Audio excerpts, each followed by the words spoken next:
Hello, good morning. It's Thursday. It's 9 o'clock. I'm Victoria Derbyshire. Welcome to our programme. Next, the number of domestic abuse cases reported to the police in England and Wales, where men rather than women were the victims, has more than doubled in the last 5 years, according to figures seen by 5 Live's afternoon edition. The numbers from the charity Mankind Initiative show that there were around 72,000 reports to police in 2012 involving male victims, which rose to more than 149,000 last year. Around a fifth of reports of domestic abuse concern a male victim.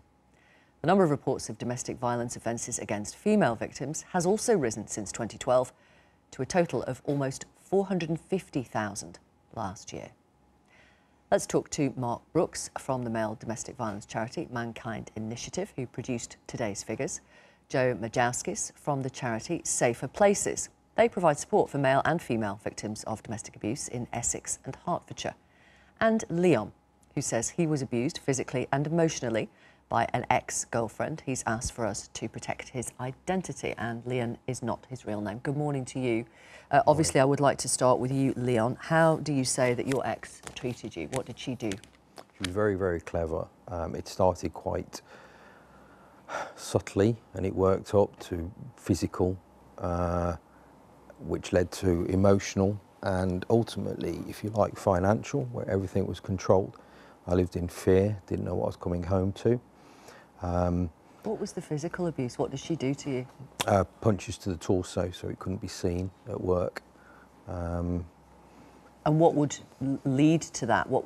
Describe the scenario where she would end up punching you in the chest? It would be anger of some kind, something that happened in her day, and she wanted to vent when she got home, or if something hadn't gone right. It could be small things to big things, things that weren't of my control mainly. And what impact did that have on you? Oh, I was a shell of a person. I felt very vulnerable because I didn't even know my identity anymore. Like I said, I didn't even know what I was coming home to at the end of the day. You left feeling half the person you should be. Very, very damaging. Did you think about calling the police, going to the police? I did. The problem you have is that you're in denial that it's happening at all. You kind of think, am I to blame for that? It was only when I came across somebody else that was going through that, I thought, well, I recognise half of those things in my own life. I found the police not very helpful at all. I think, and we'll probably discuss this, there's an educational need for the police to accept that domestic violence isn't a female monopoly. How did they treat you then? Oh, dismissive. Dismissive? Yeah, I'm still waiting, even 2 years later, for some kind of domestic abuse support. It doesn't appear on their radar that men can be victims. I mean, presumably it's really difficult to move on if there's no help for you. There was nowhere. It was only really by the nature of good friends. I couldn't turn to family because she'd be able to identify where I was, and obviously that would lead on to further issues. It's really down to friends. There was no other help anywhere. My GP was helpful insofar as the fact of prescribing medication, but even their hands were tied. What was that, antidepressants? Yeah, antidepressants and sleeping pills.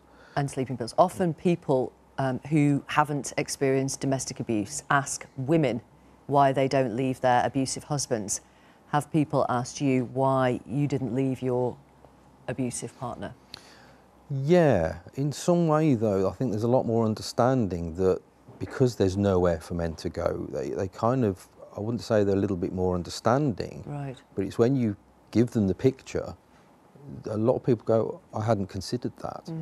The problem you've got is because of men don't talk about it, it therefore isn't a problem. Therefore, there's no need for a resource.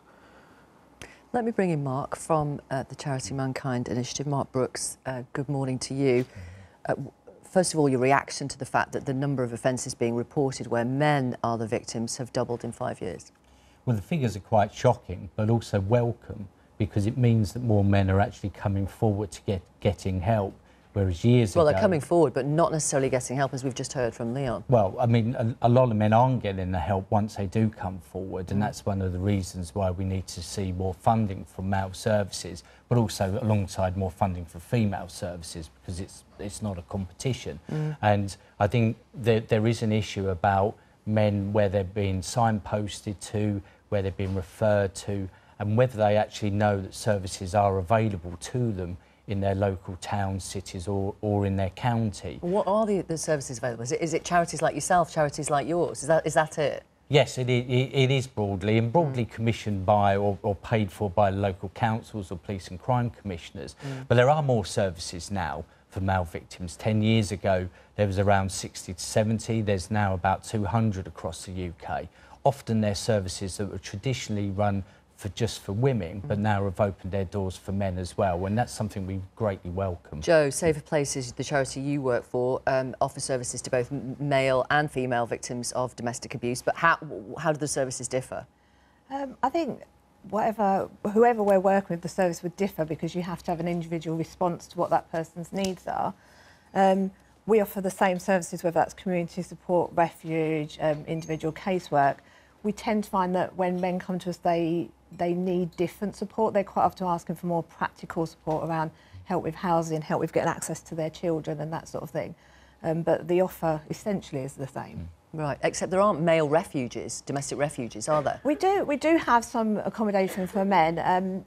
There are, we need to acknowledge there are gender disparities between domestic abuse against men and women, and essentially one of the main things of that is around homicide. So women are far more likely to be killed in the context of domestic violence than men.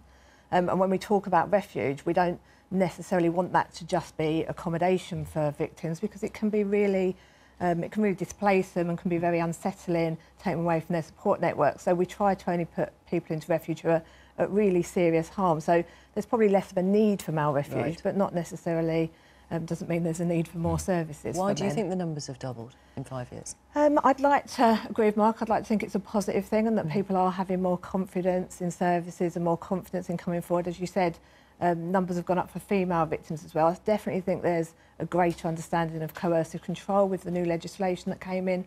So certainly as a service, we've seen the number of male victims we work with go up as well. So is there still a stigma for male victims of domestic abuse in speaking out? Yes, I think, yes, there is. I mean, there's a real fear that they won't be believed, that actually they're to blame, and also they feel alone because they don't hear so much about male victims. They think they're the only man in the world that this is actually happening to, and that's why there's been a huge push from police forces to actually have awareness campaigns to encourage more men and more women to come forward, and we think that that's having a real impact here. Leon, how long were you subjected to physical and emotional abuse from your ex? 12 months? 12 months, right. Yeah. I think it took about 9 months for me to realise. To realise that you were a victim of domestic abuse? Yeah, to realise things weren't right, because I spent a long time justifying that action. She was very, very clever. In essence, she became very proficient at it. It actually transpired that she had a history of that anyway. And like Mark, I think you've hit the nail on the head, the fact that men feel as though they're on their own, especially when you go looking for support and advice. You see it's very much, I'm sorry to say, but very much tailored towards the female victim, and therefore that puts you at, if you like, a lower priority, or that's how you feel, most certainly. And does it continue to have an impact on you? Oh, most definitely. In what way?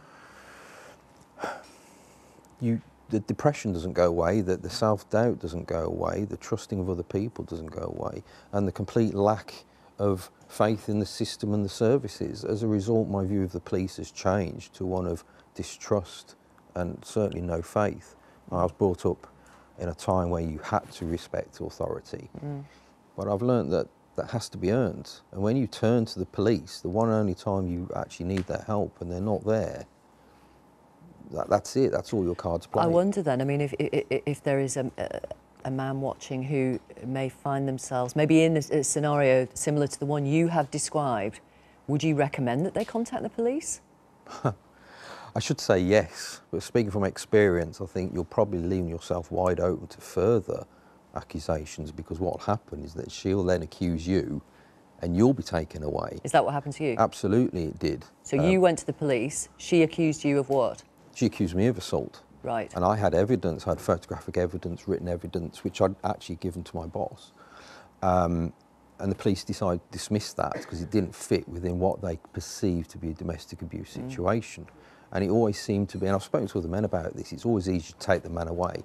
Well, you're taken away, but where do you go?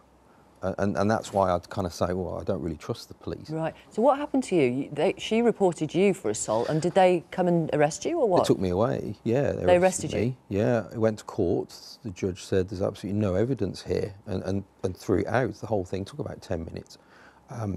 I raised the fact that I had evidence for my case, and the police went, we're not going to do anything about it. It's done and dusted. Mark, do you come across that kind of example? We do from time to time. Right. 10 years ago, we used to get a lot of those types of situations, men going to the police not being believed, even when they had strong evidence.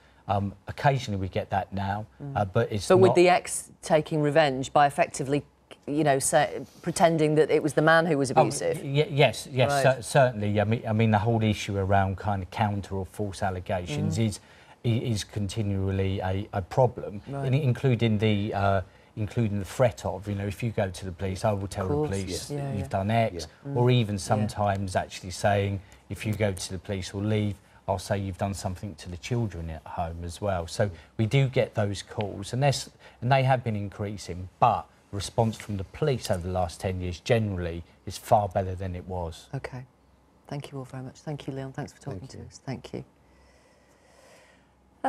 And if you have been affected by domestic abuse, you can find details of organisations which offer advice and support on BBC Action Line website. That's bbc.co.uk/actionline.